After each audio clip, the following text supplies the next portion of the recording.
विदेशों में नौकरी के लिए जा रहे हैं तो हो जाइए सावधान। नमस्कार दर्शकों और साथियों, मैं हूँ शशि शर्मा। आप देख रहे हैं दबंग खबरें। दर्शकों, अक्टूबर का महीना है और साइबर अवेयरनेस मंथ शुरू है।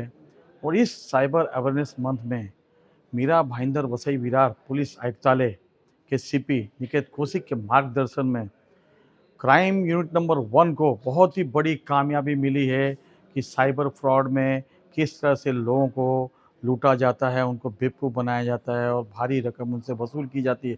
लेकिन इस पूरे फ्रॉड में किन लोगों को यूज़ किया जाता है और किस तरह से भारत से ह्यूमन ट्रैफिकिंग के ज़रिए उनको विदेशों में ले जाया जाता है और म्यांमार में ले जाकर उनसे साइबर फ्रॉड करवाए जाते हैं और एक कमरे में बंद कर कर उन्हें यातनाएँ दी जाती है अगर वो इस फ्रॉड में शामिल नहीं होते और साइबर फ्रॉड करने के लिए अगर मंजूरी नहीं देते हैं तो उनको काफ़ी यातनाएँ दी जाती है।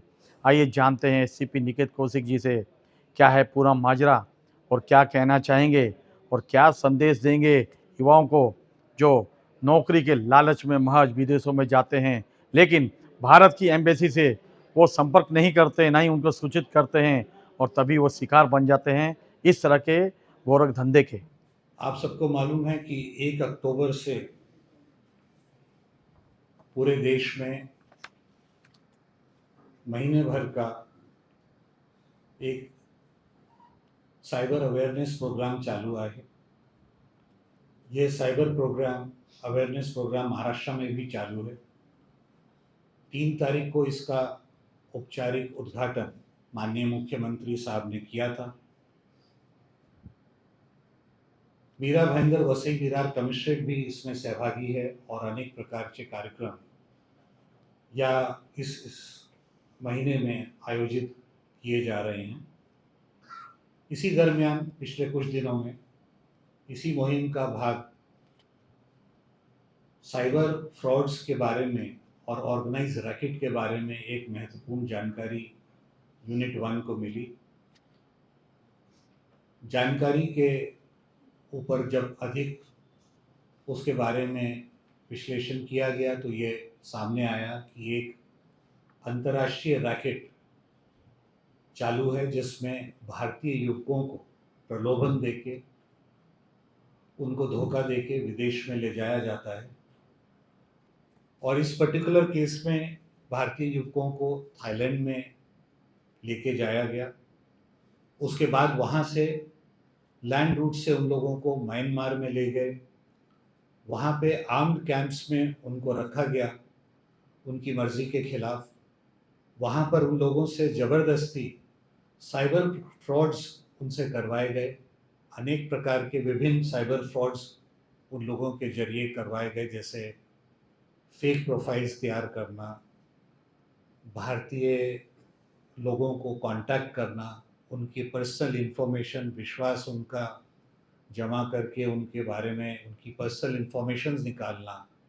इस प्रकार के अलग अलग प्रकार के साइबर फ्रॉड्स उनके द्वारा कराए गए।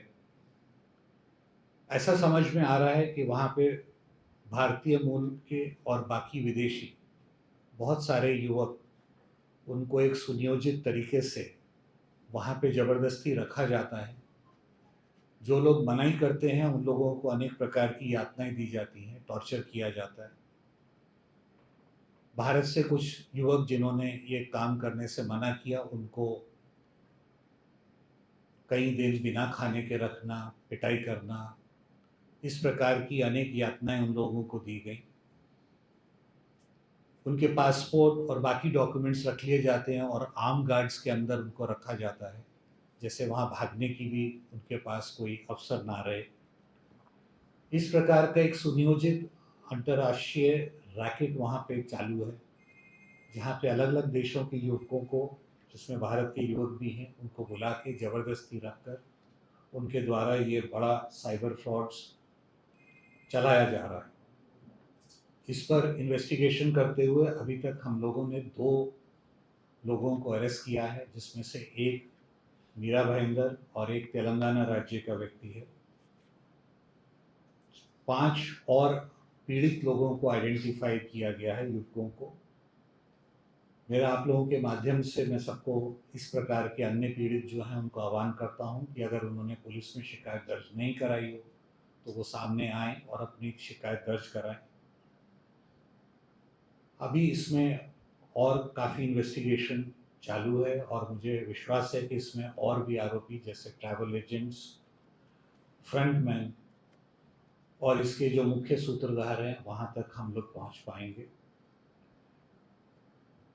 इस संपूर्ण रैकेट के पर्दाफाश से साइबर फ्रॉड्स में और उसमें कमी करने में हमें थोड़ी बहुत कामयाबी मिली है, ऐसी मैं अपेक्षा करता हूँ। और इसके ऊपर और अभी इन्वेस्टिगेशन जैसे जैसे होगा उसके बारे में आपको जानकारी देते रहेंगे। किन लोगों को निशाना बना देते हैं लोग? सर, जो पीड़ित लोग थे उनको वापस लाया गया या वो खुद से आए या वो अपने आप आए हैं सर? पीड़ित जो लोग जो हैं उनको एक्सटॉर्शन किया गया। जो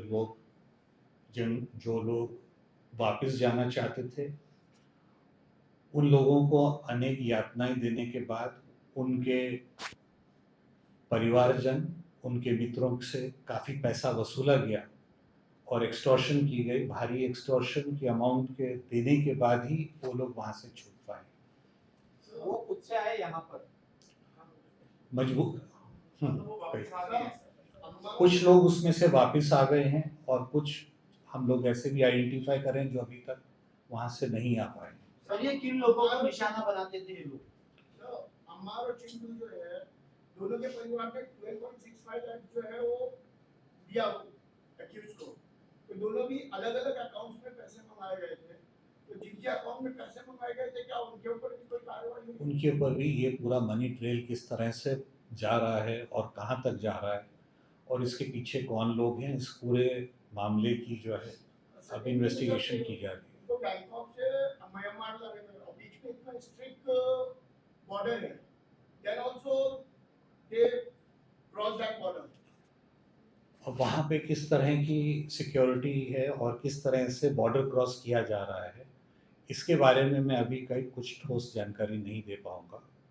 पर ये सुनियोजित तरीके से बॉर्डर क्रॉसिंग करी जा रही है और ह्यूमन ट्रैफिकिंग के जो इस तरह के केसेस आते हैं उसमें सब में जनरली बॉर्डर क्रॉसिंग की जाती है। सर इसका जो मेन सूत्रधार है क्या उसको आइडेंटिफाई किया गया है? हमारे पास नाम है परंतु ये नाम अभी वेरीफाई कर रहे हैं। इस तरह का कई रैकेट्स वहाँ पे चल रहे हैं। ये एक गैंग के बारे में अभी तक हमें यहाँ पे मालूमात मिली है और अन्य कुछ और गैंग्स भी इस तरह से चल रहे हैं और जो गैंग लीडर हैं अभी तक हमारी जानकारी से वो विदेशी मूल के नागरिक हैं। सर क्या मैसेज देना चाहेंगे शहरवासियों को?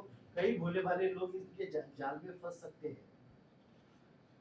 मैसेज मेरा यही है और ये पूरे साइबर अवेयरनेस कार्यक्रम जो 1 महीने का है इसका भी मैसेज यही है कि इस प्रकार की कोई भी आपसे इस तरह की ऑफर्स देता है, प्रलोभन देता है आपको, तो उसके बारे में पूरी जानकारी लें, उसके बारे में पूरी तहकीकात करें और तभी इस प्रकार के ऑफर्स को एक्सेप्ट करें।